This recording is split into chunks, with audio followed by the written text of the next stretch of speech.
Habang patuloy ang plano ni Lysander na lumikha ng kanyang perpektong mundo, sinusubukan ni Clemont na bawiin ang Prism Tower. Nililigtas nila Serena at Marin si Chespi at hinahabol ni Bonnie si Squishy. Siya nga yung Hoenn champion. Hulihin mo sila!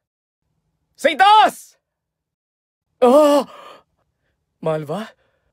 Chespin Pin Missile! Bumblebee Mud Shot! I-activate mo ang system! Akalain mo yun? Nagamit talaga natin, Clembot.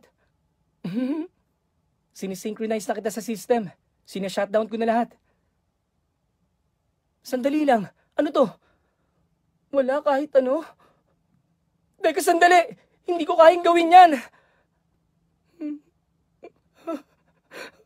Kailangan to. Alam ko. Kailangan to. Kung hindi ko gagawin, wala akong matutulungan.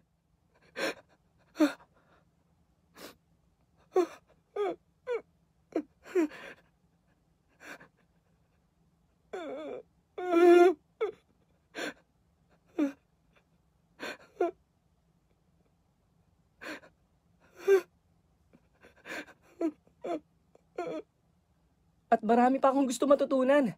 Di ba, Clembot? Clembot. Masaya ako dahil nakilala kita. Clembot.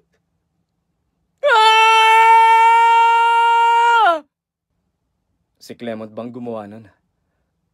Sa wakas, nakalaya na si Zygarde mula sa mga kamay ng Team Flare. Pero mapoprotektahan kaya nila Asha tala ng mundo at ang kinabukasan nito mula kay Lysander.